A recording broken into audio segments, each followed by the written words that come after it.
A Igreja considera o património histórico-cultural como um bem precioso da humanidade, das nações e das comunidades. Vê nele um expoente das culturas, respeita-o e promove-o e preocupa-se com a sua criação, definição, salvaguarda e devida valorização por parte das pessoas, dos corpos sociais e do poder.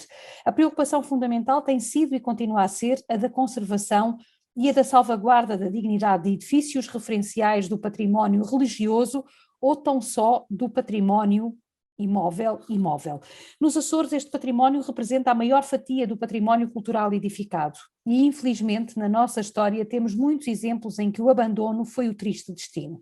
A pandemia empurra para o futuro e as palavras conservação, cuidado e contemplação, com fruição, podem ser palavras de ordem que nos impelem a uma atitude muito diferente que não rima com passividade. A minha convidada deste Palavras que Abrem Caminho é Marta Bertão, restauradora e conservadora, professora do Seminário Episcopal de Angra, a quem agradeço a participação nestas Palavras que Abrem Caminho. Poderíamos começar a nossa conversa pelo princípio, e o princípio julgo que terá de ser este.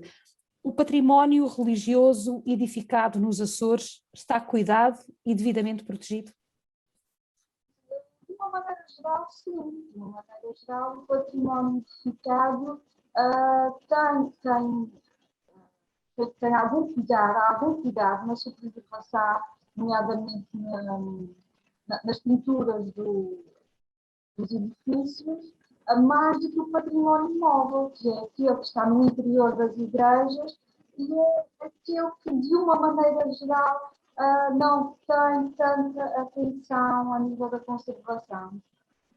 Esse património móvel de que fala está devidamente inventariado, ou seja, temos efetivamente consciência da sua dimensão, da sua importância e da necessidade da sua valorização? Efetivamente, o inventário está numa fase de arranque, temos que dizer que sim, por parte da Diocese. Algumas paróquias já têm o seu inventário praticamente concluído, e a informação está a ser colocada numa base de dados, mas de uma maneira geral, as paróquias não têm o seu inventário feito, porque é um trabalho realmente muito moroso. Nas paróquias que o têm, nós, passados uns anos, vamos verificar que o inventário não corresponde ao atual, porque há peças que, entretanto, se perderam, foram para outras igrejas, e realmente é uma necessidade urgente haver um inventário rigoroso de todo o património da Igreja dos Açores. Até porque, lá diz o velho ditado, nós não podemos gostar, não podemos amar aquilo que não conhecemos. E, efetivamente, se as pessoas não conhecerem a dimensão do seu património, daquele património que está na sua própria comunidade, dificilmente sentirão o apelo para o proteger. A pergunta que eu faço é se encontra esta disponibilidade, por um lado, da parte de quem é primeiramente responsável, ou seja, os sacerdotes, e em segundo lugar, se depois, ao nível da própria comunidade, há mecenas que ajudem a recuperar, porque isto também tem um custo, ajudem a recuperar este património. De uma maneira geral, eu verifico que os parques mais novos, digamos assim, estão sensibilizados para a necessidade do património que tem à sua guarda. São realizadas equipas, são formadas equipas de trabalho para esse inventário, mas convém sempre ter algum membro nessa equipa que tenha conhecimento a nível de património, de identificação de materiais, de peças, etc. Não é fácil ter uma equipa com muito conhecimento nesta matéria. E depois, a nível da conservação, da necessidade de conservação, também noto que mais importante que o restauro é a conservação, é evitar que esses bens móveis se degradem. Também julgo que já há alguma sensibilização. E quando me perguntam se havia mecenas, eu acho que os próprios paroquianos têm que se envolvidos quando sentem que aquele bem móvel é seu. As próprias comunidades conseguem reunir esforços através de jantares, iniciativas, de rifas, etc., para angariar verbas para, quando há necessidade para o irem para o restauro. Neste momento, se nós pudéssemos traduzir em termos numéricos, em termos de percentagens, digamos assim, o que é que nós poderíamos dizer em termos de retrato e diagnóstico deste inventário e desta preservação? Há uma Comissão dos Bens Culturais da Igreja que tem procurado fazer este trabalho, de resto a Comissão Nacional dos Bens Culturais, ligada à Comissão Episcopal, de que o nosso Bispo é de resto o presidente, tem procurado fazer este trabalho, aliás lançou uma plataforma digital para as dioceses nesse sentido. As dioceses estão a corresponder ou ainda temos muito trabalho para fazer, nomeadamente ao nível da Diocese de Angra, e eu falo da Diocese de Angra não só por estarmos a falar no Igreja Açores, mas também porque é talvez das dioceses que possa ter um maior património edificado religioso e, simultaneamente, o recheio desse tal património, que é o tal património móvel. Bom, a nível da Diocese de Angra, que é aquela que eu conheço melhor, o inventário está em andamento, existe uma equipa no terreno, nomeadamente nas ilhas de São Miguel e Terceira. Algumas paróquias já têm o levantamento, eu não digo que está o inventário completo, porque o inventário só está completo quando a informação é colocada nesta plataforma digital, mas as paróquias já têm todo o levantamento realizado, inclusive a marcação das peças, estão neste momento, esta informação está neste momento a ser colocada nesta plataforma através de um protocolo de colaboração com a Direção Regional da Cultura. Uhum. A Marta é professora no Seminário Episcopal de Angra, acabou de referenciar que os mais jovens, os sacerdotes mais jovens já terão outra disponibilidade até mental e outro cuidado, mas também ainda se continua a fazer muita coisa mal feita e às vezes sem a assessoria necessária. Isto é um embaraço naturalmente que compromete depois a preservação e a conservação destas peças no futuro. Eu digo que os mais novos estão sensibilizados porque eu, não digo todos os dias, mas praticamente todas as semanas os meus antigos alunos descobrem peças nas suas paróquias, tiram fotografias, enviam fotografias, pedem opinião sobre a sua conservação preventiva, como é que vão condicionar essas peças. Portanto, estão de facto sensibilizados para isso. E sim, de facto, seria muito importante haver um acompanhamento permanente a nível da diocese para essas questões que surgem um problema, a quem é que poderão recorrer para lhes dar esse acompanhamento. Nem sempre é necessário restaurar, aliás, o restauro é sempre o último recurso. Antes de mais é necessário conservar e adotar medidas de conservação preventiva, evitar que o património se degrade e aí entra a necessidade de criar condições a nível ambiental, a nível de iluminação, de acondicionamento, etc. Uhum.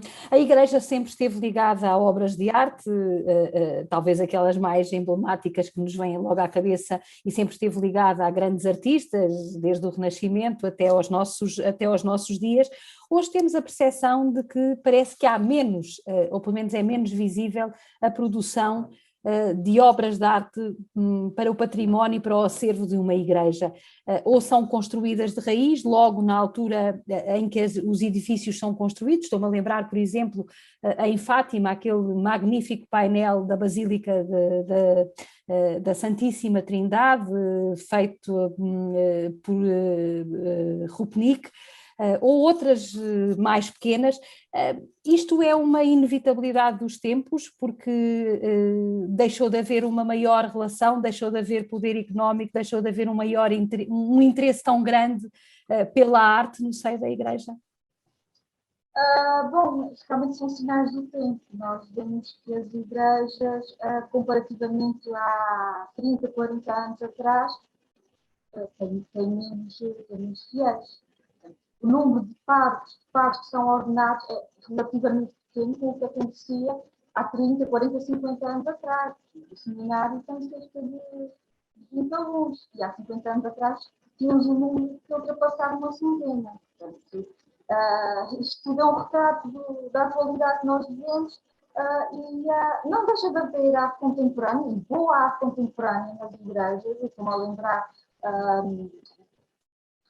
um bocadinho polêmico talvez, mas a Via Sacra da Sé, que foi uma encomenda a artistas açorianos, em que cada um interpretou uma estação da Via Sacra, não é? E tem pinturas de muita qualidade, não deixa de haver, mas realmente menor quantidade. Menor quantidade.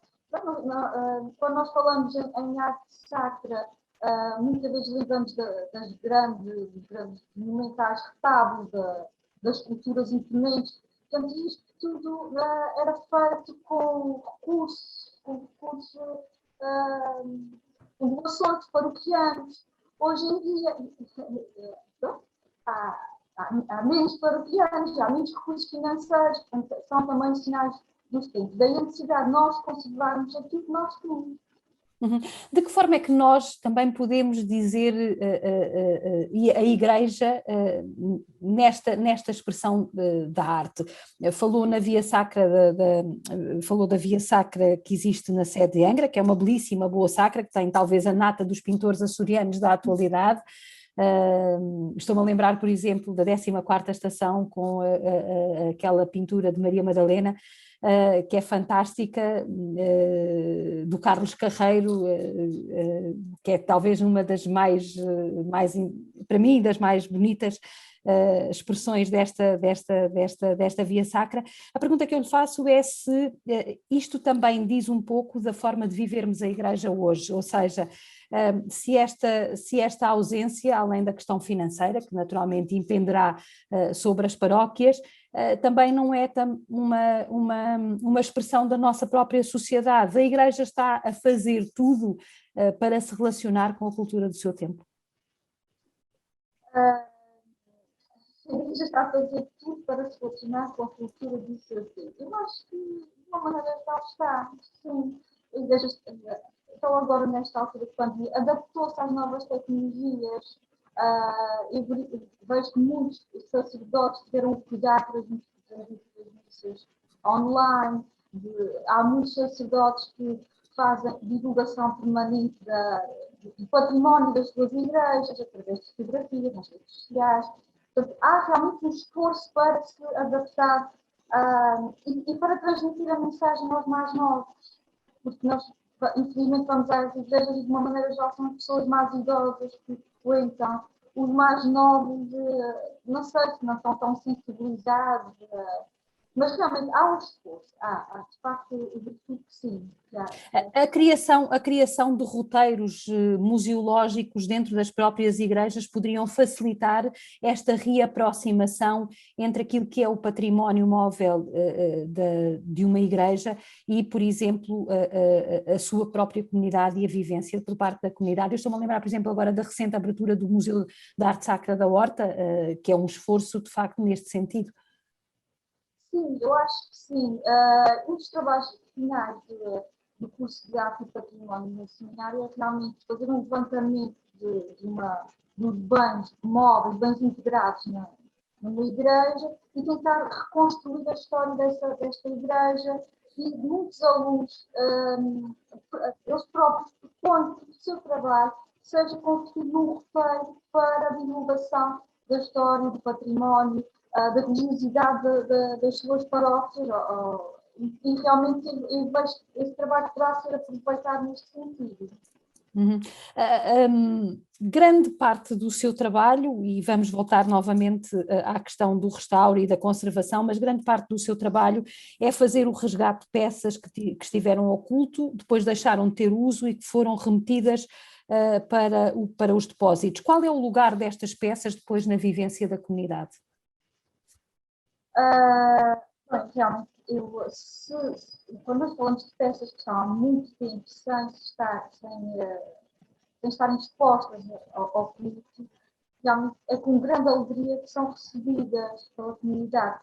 Quando nos chega uma peça em muito mau estado de conservação e a sua intervenção é longa, a recepção realmente é fantástico. Às vezes há uma festa, há jantares, até foguetes para receber esta peça. Pronto, eu vou dar um exemplo, eu tenho agora aqui entre mãos uma peça que não está oculta desde 1980 e está em fase de conservação e postal, que é o Senhor Santo Cristo da Misericórdia de Angra, que é o padroeiro da cidade de Angra e é praticamente desconhecido dos angrenses. Portanto, estamos a falar de uma escultura do século XVI, que sofreu muitas vicissitudes ao longo da história e que teve durante muito tempo em depósito no Museu de Angra a guardar a conservação e gestão. Portanto, nós já estamos à espera de haver uma grande recepção, a recuperação do culto do Senhor Santo Cristo dos Milagres de Angra. Portanto, isto tudo é necessidade, as pessoas sentem essa necessidade de recuperar aquilo que é seu, devolver à comunidade o seu património. Uhum. Se a Marta tivesse que tomar agora esta empreitada maior em termos diocesanos de prosseguir o inventário, em termos de ilhas, quais são as ilhas onde existe, digamos assim, um património que precisa de ser resgatado? Eu estou-me a lembrar de alguns conventos que estão encerrados, enfim, que estão com elevado grau de degradação. Se não estão encerrados, estão com elevado grau de degradação. Imagino que o seu espólio também precise dessa conservação. Volto novamente à horta para falar da Igreja do Carmo, onde tem sido feito um esforço enorme para a recuperação não só do património edificado, mas também do património móvel. Por onde é que poderia começar, digamos assim, a prioridade das prioridades? Bom, isto não é fácil. Um pouco de todas as ilhas nós temos património ou abandono. Nós temos património que é necessário inventariar para se conhecer. E só conhecendo é que podemos proteger. Portanto, estabelecer uma prioridade não vai ser fácil, mas realmente, como falou, estes conventos que estão abandonados, estão esquecidos, seria talvez uma prioridade, porque aquilo que é conhecido, de certa maneira, está protegido, não é?